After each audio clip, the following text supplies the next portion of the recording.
Hey everybody, we are back in the shanty on a cloudy Saturday morning in November. On the upside, it is 50 degrees outside, which isn't bad for the middle of November. Why are we in the shanty on a Saturday? We're in the shanty on a Saturday because on Friday, the district court down in Texas that was hearing the DOL's 2024 salary level rule case issued an order and decision. The order and decision, for those of you that were worried about what was going to happen on January 1st, is good for you, because what the judge did in a 67, I think, some page decision was he vacated the rule nationwide for everybody. Said the rule is a nullity, it doesn't go into effect. And he did that for a couple of reasons that we're going to talk about here. But before we get into that, let's start with what was the rule going to do? Well, the rule had 3 stages, as you all might remember, the first stage of which occurred back in July of this year.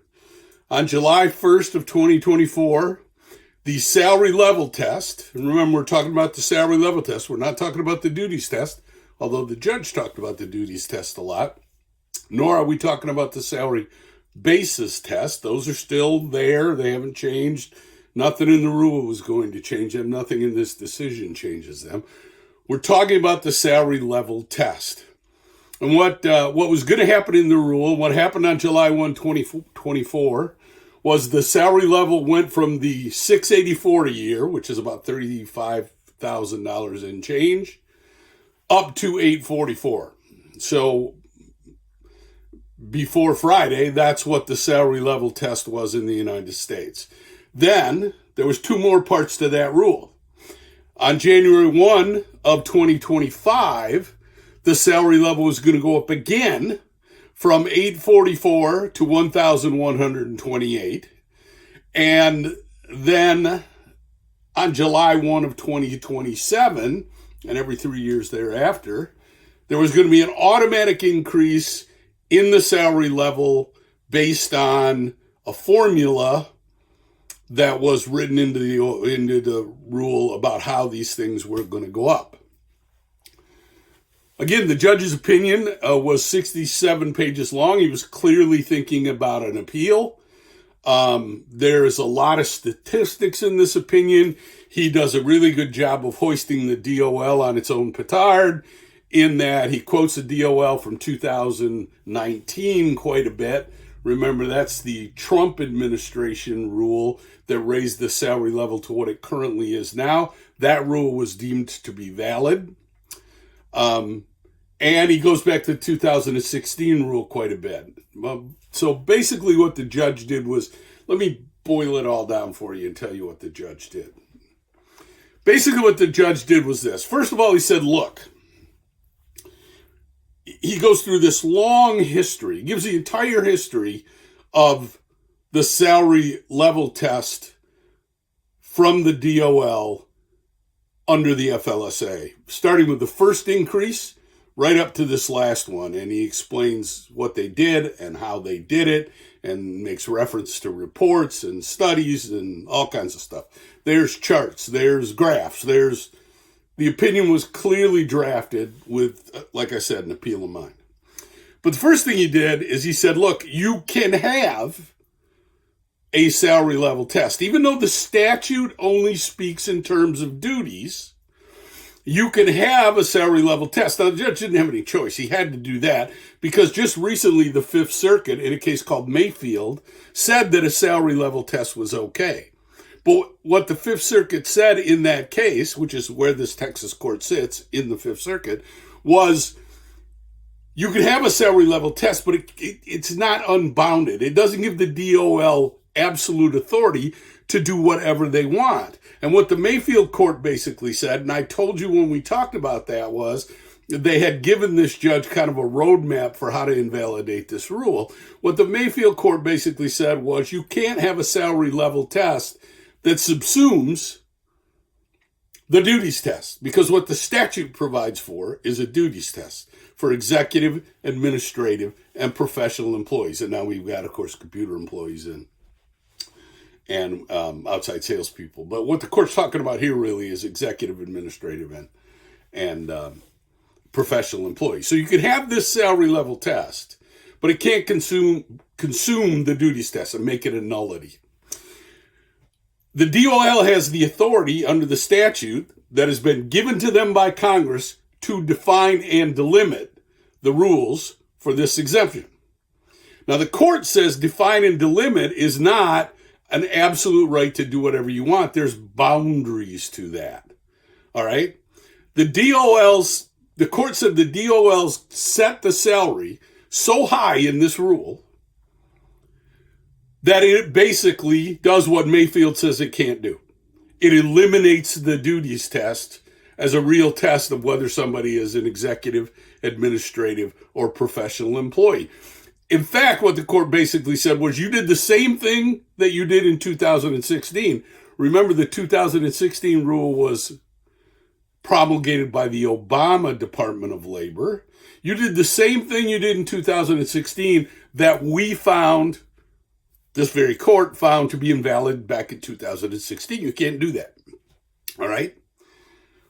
Now, that 2016 rule never got appealed for the same reason this rule isn't going to get appealed, because there was an administrative change and the Trump administration came in. They dumped the 2016 rule, put the 2019 rule in, which is a rule that's going to be in place after this is gone. So what you did, DOL, was you set this level so high, and they talk about 20th percentile and 10th percentile and 35th percentile of salaried workers in the lowest paid region in the United States. None of that matters. The court basically said, you set this level so high that you have eliminated effectively the duties test for millions and millions and millions of workers. In this case, it was something like 4 million total between the two jumps in the test. And this is Chevron deference coming back to roost. This is the court saying, we don't have to give you deference for these decisions. We have to look at this and decide whether or not you are effectuating the purposes of Congress in the statute. And the court said you didn't. Now, what about these automatic kickers? The court also found the automatic kicker to be a problem, but for an entirely different reason. They probably could have found that it also subsumes the duties test of the rule, but what the court found here was, look, the other thing you can't do is you can't ignore your duties under the Administrative Procedure Act. And under the Administrative Procedure Act, when you, administrative agency, the Department of Labor, promulgate a rule like this, you have to do what's called notice and comment rulemaking. That is, you publish a proposed rule, you allow people to comment on the rule, you take the comments, you digest them, you make changes to the rules if that's necessary based on the comments, and then you put a final rule in place. That's what happened here. But it isn't going to happen with the automatic kicker, said the court. In July 1 of 2027, based on a mathematical formula, with no publication, no notice, no opportunity to comment, the salary level is going to go up again. And that, they said, was improper. Now, then the court spent quite a bit of time talking about, all right, what's the appropriate remedy here? You'll remember, you might not remember, but back in 2016 when this became an issue, this very same court issued a nationwide injunction prohibiting the rule from going into place. This time the court didn't do that. That's why a bunch of you had to make salary changes in July. This court only enjoined the rule for going into place for the state of Texas as an employer because the state of Texas was the plaintiff. There are now more plaintiffs in the case, but that's not the point.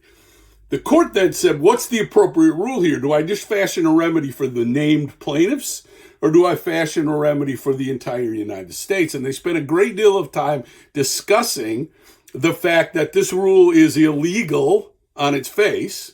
The DOL doesn't have the authority to do this, which means it's illegal for everybody, not just the people that sued. So the court vacated the rule with nationwide effect for everybody. In other words, the rule is now a nullity. It doesn't exist unless an appellate court comes in and says it does.